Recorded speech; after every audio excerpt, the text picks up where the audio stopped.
Hi hello வணக்கம் மக்களே. இன்றைக்கி நம்ம கூட வந்து ஜாவேத் இருக்கார், டிஎன்சிஏ கிரிக்கெட்டர் அண்ட் கிரிக்கெட் கோச்சாக இருக்கார். ஸோ இன்றைக்கி வந்து ஆர்சிபி அண்ட் சிஎஸ்கே மேட்சை பற்றி ஒரு ரிவ்யூ தான் பார்க்க போகிறோம். ஹாய்ண்ணா, எப்படி இருக்கீங்க? ஹலோ, நல்லா இருக்கேன். நீங்கள் எப்படி இருக்கீங்க? நல்லா இருக்கேண்ணா. நல்லா இருக்கேன்னு சொல்கிறதோட லாஸ்ட் ஒரு 3 மேட்சாக வந்து சிஎஸ்கே கண்டினியூஸாக வந்து தோற்றுக்கிட்டே இருக்காங்க. ஓகே. ஆர்சிபி டீம்கிட்ட வந்து நேற்று லூஸ் பண்ணோம். ஸோ அதை பற்றி வந்து நேற்று ஃபுல்லாக வந்து ஆர்சிபி ஃபேன்ஸ் வந்து சிஎஸ்கே ஃபேன்ஸை ட்ரால் பண்ணாங்க. கண்டினியூஸாக சிஎஸ்கே ஃபேன்ஸ் வந்து ஒரு மாதிரி வருத்தத்தில் இருந்தாங்க. ஸோ அதை பற்றி நீங்கள் என்ன நினைக்கிறீங்க? இல்லை, ஆக்சுவலாக ஸ்போர்ட்டுன்னு இருந்தால் அது கண்டிப்பாக நடக்கும். நம்ம வின் பண்ணிகிட்டு இருக்கும்போது பார்த்திங்கன்னா சிஎஸ்கே இது மேபி சிஎஸ்கே ஃபேன்ஸ் ட்ரோல் பண்ணியிருப்பாங்க. அந்த மூமெண்ட்காக ஆர்சிபி ஃபேன்ஸ் வெயிட் பண்ணிகிட்டு இருப்பாங்க. இன்றைக்கி அவங்க ஜெயிச்சோன்னா ட்ரோல் பண்ணுறாங்க. இது வந்து ஒரு ஹியூமிலேஷன்லாம் கிடையாது. ஏன் நான் அப்படி சொல்கிறேன்னா, இது வரைக்கும் நம்ம ஒரு 36 மேட்ச் ஆடி இருக்கோம் ஆர்சிபிக்கு எதிராக. நம்ம தான் 22 மேட்ச் ஜெயிச்சிருக்கோம். 13 மேட்ச் அவங்க ஜெயிச்சிருக்காங்க. ஒரு மேட்ச் வந்து நோ ரிசல்ட்டாக முடிஞ்சிருக்கு. ஸோ ஓகே, இது ஸ்போர்ட்டில் வந்து ஒரு இயற்கை. நம்ம ஜெயிக்கிறது தோக்குறதெல்லாம் அதை நம்ம ஸ்போர்ட்டிவாக எடுத்துக்கணும். இது ட்ரால் பண்ணுறாங்கன்னா நம்ம பெருசாக எடுத்துக்க வேணாம். சிஎஸ்கே வந்து ரொம்ப ஹெட்டாக தான் இருக்குது ஆர்சிபி. பட் ஒரு நாள் வரலாம் ஆர்சிபி இதே ஸ்டாட்ஸில் மாறுறதுக்கு. But let's hope for the best. Okay. இப்போ வந்து நேற்று டிம் டேவிட் வந்து ஒரு 6 அடிச்சாருண்ணா. ஸோ கிரவுண்டுக்கு வெளில போயிடுச்சு, அது எல்லாமே ஓகே. ஆனால் கமெண்டேட்டர் வந்து கமெண்ட்ரி பண்ணும்போது சொன்னாங்க, இந்த மாதிரி வந்து நாளைக்கு வந்து பார்க்கில் வாக்கிங் போகும்போது தான் அந்த பாலை இறக்கணும் போல், அந்த அளவுக்கு 6 அப்படின்ற மாதிரி சொன்னாங்க. ஸோ அதை பற்றி உங்கள் ஒப்பீனியன் என்ன? நல்ல 6 தான். அவரே 6ன்னு காமிச்சார். நீங்கள் சொன்ன மாதிரி டிம் டேவிட் வந்து பயங்கரமான 6 அடித்தார். அது அவரே 6ன்னு காமிச்சார். பாலுக்கு டாட்டா சொன்னார். ஆர்சிபி ஃபேன்ஸ்லாம் ரொம்ப அது உண்மையாகவே, ஏன்னா சின்னசாமி ஸ்டேடியம் சும்மாவே வந்து பயங்கர ஒரு இதாக இருக்கும். நேற்று சண்டே வைப் வேறு, அது பார்க்கவே சூப்பராக இருந்துச்சு. நானும் யோசிச்சேன், என்னடா இந்த ஆள் கிரவுண்ட் விட்டு வெளியடிச்சிட்டான்னு. பட் கமெண்டேட்டர் சொன்னது பார்த்தீங்கன்னா, காலையில் வாக்கிங் போகும்போது எடுக்கலான்னு சொல்லி சொன்னாங்க. இதுக்கு முன்னாடி ஒரு பால் தொலைஞ்சிருக்கு, அதையும் அவர் கொஞ்சம் எடுத்து கொடுத்தாருன்னு நல்லாயிருக்கும். 2019 பார்த்தீங்கன்னா தோனி உமேஷ் யாதவ் ஒரு 6 அடிப்பார், 111 மீட்டர். ஆக்சுவலாக அந்த பாலை முதல்ல எடுத்துட சொல்லுங்கள், அது கிடச்சிருச்சுன்னா எதுவும் எடுத்துகிட்டு வர சொல்லுங்கள். ஸோ தட் கொஞ்சம் நல்லாயிருக்கும். அந்த பாலோட நிலமையும் நம்ம கொஞ்சம் பார்த்தோன்னா அந்த 6 எவ்வளோ தூரம் போச்சுன்னு தெரியும். ஆனால் சிஎஸ்கே ஒரு ஓப்பனிங் பார்ட்னர்ஷிப் இன்னும் கரெக்டாகவே அமையலை. லைக் வந்து என்னென்னா வந்து சாம்சன் அண்ட் கேக்வாத் வந்து இன்னும் செட்டே ஆகலை, ஃபீல்டுக்கே வந்து செட்டே ஆகலை. இன்னும் பவர் பிளே கூட வந்து தாண்டலை. பவர் பிளே தாண்டினாலும் ஓகே, ஒரு 3 ஓவரே வந்து இன்னும் தாண்டலை. ஸோ அதை பற்றி என்ன நினைக்கிறீங்க? ஏதாச்சும் ஓப்பனிங்கில் மாற்றணுமா? இல்லை, ஓப்பனிங்லாம் எதுவும் மாற்ற வேணாம். இப்போது இது ஐபிஎல் டோர்னமெண்ட்டுங்கிறது ஒரு பெரிய டோர்னமெண்ட். 14 மேட்ச் ஆடும் ஒரு டீமும். ஸோ இப்போ 3வது மேட்ச் தான் முடிஞ்சிருக்கு. அதுக்குள்ளே நம்ம ஓப்பனிங்கை சேஞ்ச் பண்ணோன்னா அப்புறம் டீமே சேஞ்ச் பண்ணால் தான் வந்து டீம் ஜெயிக்குங்கிற அளவுக்கு நம்ம ரிவ்யூ ஆகிடும். அப்புறம் இது எதுவுமே யோசிக்க வேண்டாம். ஏன்னா இப்போ நேற்று சொன்ன மாதிரி ஓப்பனிங் ஸ்டார்ட் கிடைக்கல தான். பட் வந்து 2 பேரும் கேப்பபிள் பிளேயர்ஸ், கண்டிப்பாக வந்து வர மேட்சஸில் பெர்ஃபார்ம் பண்ணுவாங்க. இது ஒரு டிரான்சிஷன் பீரியடுங்க, அப்படி தாங்க இருக்கும். கெய்க்வாத் இங்கே இருக்கார், சாம்சன் இந்த வருஷம் தான் இங்கே வந்திருக்காரு ட்ரேடு மூலியமாக. ஸோ இப்படி தான் இருக்கும். டிரான்சிஷன் ஃபேஸ்னால் இப்படி தான் இருக்கும். இது இப்போ இல்லை, இதுக்கு முன்னாடியே நடந்திருக்கு, ஃப்யூச்சர்லேயும் நடக்கும். இந்த ஃபேஸை நம்ம பொறுத்து தான் ஆகணும்.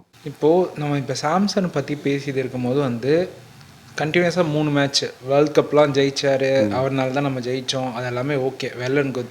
கண்டினியூஸாக 3 மேட்ச் வந்து சிங்கிள் டிஜிட்டில் தான் வந்து ரன் அடிச்சிருக்காரு. ஸோ இதை பற்றின ஒப்பீனியன், அவர் ஏதாச்சும் இன்னும் கொஞ்சம் கான்சன்ட்ரேட் பண்ணணுமா, என்ன ஏதுன்னு? இல்லைங்க, நீங்கள் பார்த்தீங்கன்னா இந்த பேட்டிங் பவுலிங் இந்த ஃபார்ம்லாம் வந்து வரும் போகும் தான்.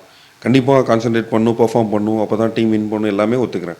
பட் அதுக்கு முன்னாடி ஒரு டிஃப்ரென்ஸ் நான் சாம்சன்ட்டாக பார்க்குறது என்னென்னா, அவர் ஏதோ கான்ஃபிடென்ட் இல்லாத மாதிரியே இருக்குது. என்னன்னு தெரில, மேபி டீம் இன்னும் ஜெல்லாகலையா என்னன்னு தெரில. நீங்கள் இந்தியா டீம் மேட்சஸ்லாம் பார்த்தீங்கன்னா, வேர்ல்ட் கப் வின் பண்ண மேட்சஸ்லாம் ஒரு சில டைமில் ஓடி வந்து பவுலர்கிட்ட பேசுவார், கொஞ்சம் இன்புட்ஸ்லாம் தருவார், என்கரேஜ் பண்ணுவார், இன்டென்ட் காமிச்சிட்டே இருப்பார். பட் சிஎஸ்கேல அது என்னால் பார்க்க முடியல. அவரும் இல்லை, ருத்ராஜ் கெய்க்வாத் கூட பார்த்தீங்கன்னா அவர் ஒரு ஃபஸ்ட்டு 10 ஓவர் 12 ஓவர் வரமாக நின்றுக்கிறாரு. எந்த இன்புட்ஸ் எதுவும் அவ்வளோவா பேசுறதில்ல, அமைதியாக என்கரேஜ் பண்ணிட்டு நின்றுறாரு. பட் இதை நீங்கள் தோனி கேப்டன்ஷிப் பண்ணும்போதோ இல்லை வேற ஒரு நல்ல கேப்டன் பண்ணும்போதோ பார்த்தீங்கன்னா போய் பவுலர்ஸ்ட்டை பேசுவாங்க, ஃபீல்டர்ஸை வந்து பேச வச்சுட்டே இருப்பாங்க, ஆப்போனன்ட்ஸ் மேலே ப்ரெஷர் போடுவாங்க. வேணும்னு நேற்று நீங்கள் மேட்ச்சில் கூட பார்த்தீங்கன்னா குணால் பாண்டியாவை வந்து 2 பவுண்டரி அடிச்சதுக்கப்புறம் குணால் பாண்டியா வேணும்னு ஷூலேஸ் எல்லாம் வந்து ஸ்லோவாக ரிமூவ் பண்ணி திரும்ப கட்டிகிட்டு இருந்தார், டைம் எடுக்கணுங்கிறதுக்காக. அந்த பேட்ஸ்மேனுக்கு என்ன போடலாங்கிறத அது யோசிக்கிறார் அந்த மூமெண்ட்டில். ஸோ அந்த மாதிரி விஷயங்கள், சின்ன சின்ன விஷயங்கள் வந்து நம்ம ஃபீல்டில் பார்க்க முடியல. இன்டென்ட் இல்லைங்க, அதுதான் பெரிய பிரச்சனை. சாம்சனோட நடந்து போகும்போது, கீப்பிங் பண்ணும்போது அவர் அமைதியாக அவர் பாட்டுக்கு எந்த ஒரு இதுவும் இல்லை, ஒரு இன்புட்ஸ் தர மாதிரியும் தெரியல. அது என்னன்னு தெரியல. டீம் இன்னும் ஜெல்லாகலையா, எல்லாரும் ஒரு மாதிரி மந்தமாக இருக்காங்க. நீங்கள் ஃபர்ஸ்ட் ஆஃப் நேற்று முடிஞ்சு போகும்போது பாருங்கள், எல்லா ஷோல்டர்லாம் இறங்கி தலையை கீழே போட்டு போனாங்க. அங்கேயே நம்ம தோற்றுட்டோம். ஆக்சுவலாக இது சாம்சன் இல்லை, எல்லாருக்கிட்டையும் அந்த இன்டென்ட் இல்லை. இவங்கெல்லாம் இந்தியாவுக்கு ஆடுற பிளேயர்ஸ். கைக்வாத் கூட இந்தியாவுக்கு ஒரு 100 அடிச்சார் ஒன் டேல. சாம்சன் கூட இப்போ வேர்ல்டு கப்போட ஹீரோவாக இருந்தார். ஸோ இவங்க தான் வந்து நிறைய பேருக்கு எப்படி இருக்கணும், இதெல்லாம் ஒரு ரன்னே கிடையாது, ஒரு அவங்க பாடி லாங்குவேஜ் தான் மற்றவங்களையும் பாசிட்டிவாக இருக்க வைக்கும். பட் அது இல்லை. பட் ஒரு விஷயம் என்னென்னா, சர்ஃப்ராஸ் கான்ட்ட இது ரெகுலராக பார்க்க முடியுது. போன மேட்ச் பஞ்சாப் மேட்ச் நான் கிரவுண்டில் பார்த்தேன், சேப்பாக்கில். அதே மாதிரி இந்த மேட்சும் பாருங்கள், அவரோட பாடி லாங்குவேஜே ஃபீல்டிங்காக இருக்கட்டும் பேட்டிங்காக இருக்கட்டும் பாசிட்டிவாக இருக்கார். ஏதாவது ஒன்று பெர்ஃபார்ம் பண்ணி கொடுக்கணுங்கிற இன்டென்ட்டில் இருக்கார். இந்த இன்டென்ட்ல இருந்து ரன் வரல, பர்ஃபார்மன்ஸ் வரலன்னா பரவாயில்ல. பட் அந்த இன்டென்ட்டே இல்லைங்கிறப்போ நம்மளால் எதுவும் பண்ண முடியாது. அது ஒன்று மட்டும் சாம்சன் கொஞ்சம் கொண்டு வந்தாருன்னா சூப்பராக இருக்கும். இப்போ என்னென்னா வந்து சிஎஸ்கேவோட லெகசி வந்து கண்டினியூஸாக வந்து கொஞ்சம் டவுன் ஆகிட்டே இருக்குது. ஸோ அதை பற்றி நீங்கள் என்ன ஃபீல் பண்ணுறீங்க? சிஎஸ்கேவோட லெகசிலாம் டவுன்லாம் ஆகலைங்க. இது வரைக்கும் 5 தடவை வந்து வின் பண்ணியிருக்கோம். மும்பையும் நம்மளும் 5 தடவை வின் பண்ணியிருக்கோம். அது மட்டும் இல்லாமல் 10 தடவை ஃபைனல்ஸ் ஆடிருக்கோம், 12 தடவை பிளே ஆஃப் ஆடிருக்கோம். திடீர்னு ஒரு 2 சீசன் 3 சீசன் இந்த மாதிரி ஆகுதுன்னு உடனே வந்து சிஎஸ்கே முடிஞ்சு போச்சு, சிஎஸ்கே லெகசி முடிஞ்சிருச்சு அப்படின்னு நம்ம சொல்லவே கூடாது. மற்ற எந்த டீமுமே இது பண்ணதில்லை. நம்ம இந்த அளவுக்கு வந்து ஒரு லெகசி வந்து வச்சுருக்கோம். டிரான்சிஷன் பீரியடில் கண்டிப்பாக தோல்விகள் ஏற்றுக்கிட்டு தான் ஆகணும். பிளேயர்ஸை மோட்டிவேட் பண்ணும்போது நம்ம இப்போ போய் அவங்கள வந்து மோட்டிவேட் பண்ணாமல், அவங்கள டிஸ்கரேஜ் பண்ணிட்டு, அவங்கள வந்து என்கரேஜே பண்ணாமல், நீ சரியான மாட்டேன்றா, பர்ஃபார்மன்ஸ் இல்லை, கேப்டன்ஸ் இல்லை, கோச் இல்லை, ஆப்வியஸாக டிரான்சிஷன் பீரியட் வெயிட் பண்ணி தான் ஆகணும். ஏன்னா இது வரைக்கும் வந்து நம்ம ஜெயிச்சிட்டே இருக்கிறதுக்கு நம்ம ஒன்றும் ரோபோ கிடையாது. நான் அவனும் மனுஷன் தான். ஒரு டீம் சேஞ்ச் ஆகுதுன்னா அந்த மாதிரி தான் இருக்கும். இப்போ ஜெயிக்க ஆரம்பிச்சோன்னா திரும்ப வந்து கை தட்டுறது ஒரு பெரிய ஃபேனே கிடையாது. இந்த மாதிரி டைமில் டீமுக்கு வந்து சப்போர்ட் பண்ணுறது தான் ஒரு நல்ல ஃபேனுக்கான ஒரு விஷயம். அதை நம்ம கண்டிப்பாக பண்ணணும். ஏங்க விளையாடுறவங்கலாம் நான் தோக்கணும்னா விளையாடுறான் கிடையாது. நம்மக்கிட்ட புது பிளேயர்ஸ் இருக்காங்க, எக்ஸ்பீரியன்ஸ் இல்லை ஒரு சில பிளேயர்ஸ், அவங்க இதிலேருந்து கற்றுப்பாங்க. அவ்வளோதான். கண்டிப்பாக என்கரேஜ் பண்ணோம், மோட்டிவேட் பண்ணோம்னா கண்டிப்பாக அவங்களும் நல்ல ரிசல்ட்ஸை கொடுப்பாங்க. ஆனால் இப்போ தோனி வந்தால் எல்லாம் மாறுமா? தோனி வந்தால் எல்லாம் மாறுமான்னு கேட்குறீங்க. டீமோட இம்பேக்ட் வேறு மாதிரி இருக்கும். பட் ரிசல்ட்ஸ் மாறுமானா எனக்கு தெரியல. ஏன்னா லாஸ்ட் இயரே வந்து ருத்ராஜ் இன்ஜுரி ஆனனால கேப்டன்சி விட்டுட்டு போயிட்டார். தோனி தான் லீட் பண்ணார். பாட்டம் ஆஃப் த டேபிள் கடைசியாக தான் போன வருஷம் நம்ம முடித்தோம். தோனி வந்தால் ரிசல்ட்ஸ் மாறுமானா அவர் இப்போ 44 வயசு. அவர் உள்ளே வந்தால் என்ன நடக்கும்னா, டீமோட ட்ரெஸ்ஸிங் ரூமை பாசிட்டிவாக வச்சுருப்பார், இன்புட்ஸ் தருவார், கிரவுண்டில் பேசிகிட்டே இருப்பார். அவரால் எவ்வளோ எஃபோர்ட் போட முடியுமோ அதை கண்டிப்பாக போடுவார். பட் வந்து ஒரு 30 இயர்ஸில் 35 இயர்ஸில் நம்ம பார்த்த தோனியே இப்போ பார்க்க முடியுமானா கஷ்டம். அப்பயும் இந்த எஃபோர்ட்ஸ் அவர் போட்டார். பட் பேட்டிங்கும் ஆடி கொடுப்பாரு. இன்றைக்கி அவருக்கு லெக் இன்ஜூரி, இதில் அவர் பழைய மாதிரி அவரால் ஓட முடியுமா தெரியல. அவரால் முடிஞ்ச எஃபோர்ட்ஸ் கண்டிப்பாக போடுவார். இன்னொன்று என்னென்னா, இது வந்து எல்லாமே யங்ஸ்டர்ஸ், இன்எக்ஸ்பீரியன்ஸ்ட் அட்டாக். இந்த அட்டாக்ல பார்த்தீங்கன்னா அவன் விளையாட தான் கற்றுப்பான். தோனியே சொன்னாலுமே அவனுக்கு அங்கே போல் போடுனா அங்கே போட ஆசை தான் இருக்கும். அவன் ட்ரை பண்ணுவான், அங்கே விழாது. அடி உழவுல தான் ப்ராக்டிஸ் பண்ண தான் அதை கற்றுப்பான். ஸோ தோனி வந்தால் ஒரு பாசிட்டிவ் டாக் இருக்கும். சாம்சன் அமைதியாக இருக்கார்ல, அந்த மாதிரி தோனி இருக்க மாட்டார். ஃபீல்டு அடிக்கடி சேஞ்ச் பண்ணுவார், ஆப்போனன்ட் டீம் மைண்ட் செட்டில் ஆடுவார். யங்ஸ்டர்ஸ்க்கு வந்து தோனி இருக்காருங்கிற ஒரு பாசிட்டிவ் இன்டென்ட் இருக்கும். பட் ரிசல்ட்ஸ் மாறணும், எல்லாருமே ஒழுங்காக ஆடினா தான் ரிசல்ட்ஸ் மாறும். ஆனால் ஆர்சிபியோட பர்ஃபார்மன்ஸ் வந்து சூப்பராக இருக்குது, நல்ல இன்டென்ட் இருக்குது, நல்லா ஆடிக்கிட்டு இருக்காங்க. ஸோ அவங்க பர்ஃபார்மன்ஸ் பற்றி நீங்கள் என்ன நினைக்கிறீங்க? இல்லை, லாஸ்ட் இயர்லேருந்தே அவங்க பர்ஃபார்மன்ஸ் இந்த அளவுக்கு டாமினேட் பண்ண முக்கியமான ரீசன் என்னென்னா, ஃபஸ்ட்டெல்லாம் ஆர்சிபி பார்த்தீங்கன்னா இருந்த இன்டென்ட் பார்த்தீங்கன்னா AB de Villiers, Virat Kohli, Chris Gayle, இந்த 3 பேர் ஆடினா தான் மேட்ச் வின் பண்ணுவாங்க.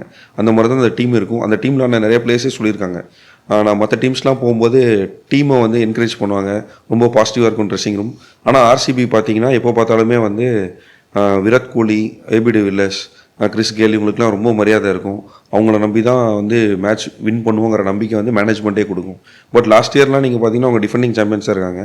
நிறைய மேட்ச் ஆடி கொடுத்ததெல்லாம் பார்த்தீங்கன்னா ரஜத் பட்டிதார், யங்ஸ்டர்ஸ் தான் ஆடினாங்க. அது மட்டும் இல்லாமல் டீம் உள்ள வந்து நீங்கள் லாஸ்ட் இயர் எடுத்து பார்த்தீங்கன்னா ஒரு மேட்ச்சுக்கு ஒருத்தர் மேன் ஆஃப் த மேட்ச் வாங்கியிருப்பாங்க. அப்போல்லாம் அப்படி பார்க்க முடியாது.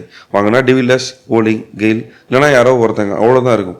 பட் இப்போ பாருங்கள், கன்சிஸ்டண்ட்டாக வேறு பிளேயர் வந்து man of the match, player of the day அந்த மாதிரி அவார்ட்ஸ் வாங்குறாங்க. என்ன அர்த்தம்? எல்லாரும் பெர்ஃபார்ம் பண்ணணும்னு வர்றாங்க, எல்லாருக்கும் ஈக்குவல் இம்பார்ட்டன்ஸ் தராங்கன்னு. அந்த ஒரு சேஞ்ச் தான் என்னை பொறுத்த வரைக்கும் வந்து இன்றைக்கி ஆர்சிபி டிஃபெண்டிங் சாம்பியன்ஸ் ஆனதுக்கப்புறம் கூட இப்போ நல்லா ஆடுறாங்கன்னா அது ஒரு ரீசன் தான். அவங்க சாம்பியன்ஸ் ஆகிறதுக்கு மெயின் ரீசன்னே வந்து பார்த்திங்கன்னா அவங்களோட அந்த மைண்ட் செட்டு தான். எல்லோரும் முக்கியம் டீமுக்கு, நம்ம எல்லோரும் டீமாக ஆட போகிறோம், இங்கே பெரிய பிளேயர் சின்ன பிளேயர்லாம் யாரும் இல்லை. அந்த ஒரு மைண்ட் செட் தான் வந்து அவங்களுக்கு இந்த சக்ஸஸை கொடுத்துருக்குன்னு நம்புகிறேன். நான் ஆஸ் ஏ சிஎஸ்கே ஃபேனாக எனக்கு மட்டும் இல்லை, எல்லா சிஎஸ்கே ஃபேன்ஸ்க்கும் ஒரு வருத்தமான விஷயம் இருக்குது. தமிழ்நாடு பிளேயர் டீமில் இல்லவே இல்லை. சிஎஸ்கே மேனேஜ்மெண்ட் வந்து தமிழ்நாடு பிளேயர்ஸை வந்து ஆப்ஷன்லேருந்து இறக்கவே மாற்றிக்கிறாங்க. ஸோ இதை பற்றின உங்கள் ஒப்பீனியன் என்ன? இதுக்கு முன்னாடி முரளி விஜய், அஸ்வின், பத்ரிநாத் இவங்க எல்லாருமே லோக்கல் பிளேயர்ஸ் தான்.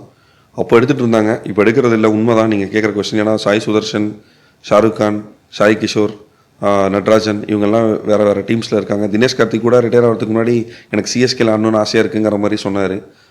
நீங்கள் கேட்குற கொஸ்டின் கரெக்டான கொஸ்டின் தான். அது ஏன் சிஎஸ்கே மேனேஜ்மெண்ட் வந்து நம்ம பிளேஸை பேக் பண்ணுறதில்லன்னு தெரில. அவங்க எப்படி கேட்டாங்கன்னா அவங்க என்ன சொல்கிறாங்கன்னா, ஸ்ட்ராட்டஜிக்கலாக வந்து இந்த மூவ் கரெக்டாக இருக்கும், நாங்கள் இப்படி எடுத்தால் தான் வந்து எங்கள் டீமுக்கு வந்து அடாப்ட் ஆகும், அது இதுன்னு சொல்கிறாங்க. இப்போ இருக்கிற நிலைமைக்கு நடராஜன் இருந்தால் டெத் ஓவர் போகிறதுக்கு ஆள் இருக்கும். ஓப்பனிங் கூட செட் ஆகலன்னு இப்போ நம்ம பேசிகிட்டு இருந்தோம்.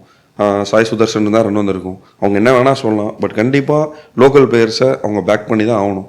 அது பண்ண ஆரம்பித்தாங்கன்னா இன்னும் அவங்களுக்கு சப்போர்ட் அதிகமாகும், ஃப்ரான்ச்சைஸ் மேலே நம்பிக்கை வரும் லோக்கல் பீப்புளுக்கு. ஒரு ஒரு ரொம்ப கஷ்டமாக இருக்கும். நடராஜன் அங்கே ஆடி பெர்ஃபார்ம் பண்ணுறாரு, அதே நடராஜன் இங்கே ஆடும்போது இன்னும் எப்படி இருக்கும், அவருக்கு இன்னும் பெர்ஃபார்ம் பண்ணி கொடுக்கணுன்னு இருக்கும். நான் நடராஜனை மட்டும் சொல்ல, மற்ற பிளேயர்ஸையும் சொல்கிறேன். பட் கண்டிப்பாக இது சிஎஸ்கே மேனேஜ்மெண்ட் அதை கொண்டு வரணும். அது பண்ணாத இருக்கிறது எனக்கும் வந்து ரொம்ப கஷ்டமான ஒரு சேடான ஒரு இதுதான். அந்த தாட் ப்ராசஸ் சிஎஸ்கே மேனேஜ்மெண்ட்டு மாறணும். அது என்ன நடக்குதுன்னு தெரியல ஆக்சுவலாக. ஏன் வந்து நம்ம பிளேஸை பேக் பண்ணுறதே இல்லைன்னு தெரியல ஆக்சுவலாக. ஆனால் முன்னாடிலாம் வந்து சிஎஸ்கே வந்து ஹோம் கிரவுண்டில் வந்து கண்டினியூஸாக வந்து ஜெயிப்பாங்க, நிறையா மேட்ச் வந்து ஜெயிச்சிருக்காங்க. ஆனால் இப்போல்லாம் வந்து அவே டீம் தான் வந்து ஜெயிச்சுட்டு போகிறாங்க. ஸோ இதில் ஏதாச்சும் ஸ்ட்ராட்டஜி ஒர்க் பண்ணணுமா, இல்லை ஏதாச்சும் ஒர்க் அவுட் ஆகலையா? இல்லை, இதில் ஸ்ட்ராட்டஜி பெருசாக இல்லை. ஃபஸ்ட்டெல்லாம் விக்கெட் ஸ்பின்னுக்கு ரொம்ப சப்போர்ட்டிவாக இருக்கும். நம்ம ஸ்பின்னர்ஸ் நல்லா வச்சுருப்போம். ஸோ ஈஸியாக நம்ம வந்து வரப்போகிற ஆப்போனன்ட்ஸாக ஒரு 145 160க்குள்ளே விக்கெட் எடுத்துகிட்டு நம்ம பேட்ஸ்மேன் வச்சு நம்ம ரன் அடிச்சிருவோம். பவர் பிளேயில் பார்த்தீங்கன்னா ஒரு 45 ரன் தான் அடிப்போம், ஒரு விக்கெட் லூஸ் பண்ணியிருப்போம். போக இன்னிங்ஸை பில்ட் பண்ணி வின் பண்ணுவோம். பட் இப்போது கொஞ்ச நாளாகவே பார்த்தீங்கன்னா பிசிசிஐ வந்து டிஆர்பி அதிகமாகணும், எல்லா விக்கெட்ஸும் வந்து பேட்ஸ்மேனுக்கு ஏற்ற மாதிரி இருக்கணும், நல்லா ஃப்ளாட் விக்கெட்ஸ் போடணும், அப்போ தான் நிறைய பேர் மேட்சஸ் வந்து பார்ப்பாங்க அப்படிங்கிற ஒரு விஷயம் வந்து இன்டென்ஷனலாக இது வந்து ஒரு பேட்ஸ்மேன் டாமினேட்டிங் கேமாக மாறிடுச்சு ஆக்சுவலாக. ஏன்னா ஆப்வியஸ் அட்வர்டைஸ்மெண்ட்டு, டிஆர்பி எல்லாத்துலேயும் சம்பாதிக்கணும்ல. அதனால் நம்ம சென்னை விக்கெட்டும் இப்போ வந்து ஃப்ளாட் விக்கெட்டாக தான் இருக்குது. ஸோ ஃப்ளாட் விக்கெட்டாக இங்கே ஸ்பின்னர்ஸ்லாம் விஷயம் கிடையாது. கரெக்டாக உங்களோட பிளான்ஸ்க்கு நீங்கள் பண்ணலன்னா, ஒழுங்காக ஃபீல்டிங் பண்ணல, போலர்ஸ் பிளான்ஸ்க்கு போடலாம், கண்டிப்பாக ரிசல்ட்ஸ் நமக்கு சாதகமாக வராது. அதை தான் இப்போ பார்க்க முடியுது. வர போகிற டீம்ஸ் வந்து பார்த்திங்கன்னா இப்போது 209 அடிச்சோம் நம்ம பஞ்சாப் கிட்ட. பட் அவங்க சூப்பராக சக்ஸஸ்ஃபுல்லாக சேஸ் பண்ணிட்டு போயிட்டே இருந்தாங்க. ஏன்னா விக்கெட்டில் எதுவுமே இல்லை, போலர் எங்கே போட்டாலும் ஈஸியாக அடிக்க முடியும். இப்போ நம்ம சென்னை இந்த சீசன் தோத்துட்டு இருக்கிற மெயின் ரீசன் வந்து நம்மக்கிட்ட போலர்ஸ் கரெக்டாக இல்லை. டெத் ஓவர்ஸ் வந்து இது ஆர்சிபி கிட்ட நம்ம போடும்போதே பார்த்திங்கன்னா 5 ஓவரில் 97 ரன் கொடுத்தோம். அங்கே தான் மேட்ச் விட்டோம். ஓகே. ஸோ நம்ம ஹோமில் ஜெயிக்கணும்னா ஆப்வியஸாக போலர்ஸும் கொஞ்சம் ஒர்க் பண்ணணும். But flat pitches, so high scoring கேமாக இருக்குது. ஸோ அதுக்கு நம்ம கொஞ்சம் ஃபீல்டிங்கும் நல்லா பண்ணணும். ஆனால் இந்த சீசனில் வந்து லாஸ்ட் ஒரு 3 மேட்சஸ் வந்து கண்டினியூஸாக வந்து தோற்றுருக்கோம். இதுக்கான முக்கிய காரணம் என்னன்னு நினைக்கிறீங்க? ஃபஸ்ட் மேட்ச் பார்த்தீங்கன்னா ராஜஸ்தான் வந்து நம்மளை 12 ஓவர்ஸில் வந்து நம்ம டார்கெட் வந்து சேஸ் பண்ணாங்க. செகண்ட் மேட்ச் பார்த்தீங்கன்னா பஞ்சாபும் 20 ஓவர்ஸ்க்குள்ளேயே சேஸ் பண்ணிட்டாங்க. மூணாவது மேட்ச் பார்த்தீங்கன்னா ஆர்சிபி கிட்ட லாஸ்ட் 5 ஓவரில் நம்மளை 97 ரன் அடித்தாங்க. ஸோ இது எல்லாமே பார்த்தீங்கன்னா போலர்ஸ் லீக் பண்ணுறாங்க ரன்ஸு. ஸோ ஆப்வியஸாக இன்னும் நம்ம போலிங் யூனிட் செட் ஆகலை. டெத் ஓவர்ஸில் ஒழுங்காக போடணும். இன்னொன்று கொஞ்சம் ஃபீல்டிங்லேயும் நம்ம வந்து நல்ல எஃபோர்ட் போட்டு போலருக்கு சப்போர்ட் பண்ணணும். ஏன்னா போலிங் யூனிட் ரொம்ப ரொம்ப முக்கியம். ஒரு டோர்னமெண்ட் வின் பண்ணணுன்னா போலர்ஸ் ஃபீல்டர்ஸ் நினச்சா கண்டிப்பாக முடியும். பேட்ஸ்மேன் முக்கியம் இல்லைன்னு சொல்ல, எல்லா டீம்லேயும் நல்லா பேட்ஸ்மேன்ஸ் இருப்பாங்க. சிஎஸ்கேவே எடுத்துக்கோங்களேன், மொதல் மேட்ச் மட்டும்தான் ரன் பெருசாக அடிக்கல, ரெண்டாவது மேட்ச் 200+, நேற்றும் வந்து 200+ தான், 43 ரனில் தான் மேட்சை விட்டோம். ஆனால் போலிங் யூனிட் கொஞ்சம் நல்லா இருக்கணும். இதுக்கு முன்னாடி அஸ்வின், ஜட்டு, பிராவோ இந்த மாதிரி நல்ல போலர்ஸ்லாம் கொஞ்சம் இருந்தாங்க. இப்போது புது போலிங் யூனிட்டுங்கிறனால கண்டிப்பாக அந்த புது யூனிட்டுங்கிறனால அந்த எக்ஸ்பீரியன்ஸ் கண்டிப்பாக தேவை. பட் நம்ம ஃபீல்டிங் யூனிட் நம்ம சப்போர்ட் பண்ணால் தான் வந்து அவங்களாலையும் வந்து ரிசல்ட்ஸ் கொடுக்க முடியும். இந்த ஒரு யூனிட் வந்து நமக்கு ஃபார்ம் ஆயிடுச்சுன்னா, போலர்ஸ் நல்லா போட ஆரம்பிச்சிட்டாங்கன்னா கண்டிப்பாக நம்ம மேட்சை வின் பண்ண ஆரம்பிச்சிடுவோம். ஆனால் இப்போ வந்து நம்ம அடுத்த மேட்ச் வந்து டெல்லியோட வந்து ஃபேஸ் பண்ணுறோம். ஸோ டெல்லி வந்து சீசனே சூப்பராக ஆரம்பிச்சிருக்காங்க, கண்டினியூஸாக வந்து வின் பண்ணியிருக்காங்க. ஸோ நம்ம அடுத்த மேட்ச் வந்து நமக்கு ஏதாச்சும் பாசிபிலிட்டிஸ் இருக்கா? நீங்கள் T20 cricket, white ball cricket 50 overs பார்த்தீங்கன்னா அந்த டே எந்த டீம் நல்லா பெர்ஃபார்ம் பண்ணுதோ அந்த டீம் தான் வின் பண்ணும்.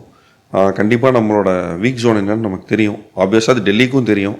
ஸோ நம்ம ஹோம் கிரவுண்டுங்கிறனால க்ரௌட் சப்போர்ட் கொஞ்சம் அதிகமாக இருக்கும். ஸோ நம்ம பிளேயர்ஸும் பாசிட்டிவாக கொடுக்க நினைப்பாங்க. பிரேவிஸும் அடுத்த மேட்ச் உள்ளே வர போகிறதா இருக்குது. பட் வந்து நம்ம பேட்டிங்கில் ஏற்கனவே ஸ்ட்ராங். மேபி வந்து இப்போ அடிக்கிற ஒரு 210 ரன்ஸ் வந்து இன்னொரு 20 ரன்ஸ் எக்ஸ்ட்ரா கிடைக்கும். பட் ஆஸ் அ போலிங் யூனிட்டாக நம்ம வந்து நல்லா பெர்ஃபார்ம் பண்ணோன்னா கண்டிப்பாக மேட்ச் வின் பண்ணலாம். ஓகேண்ணா, தேங்க்ஸ் ஃபார் ஜாயினிங் அஸ்ண்ணா. தேங்க்யூ.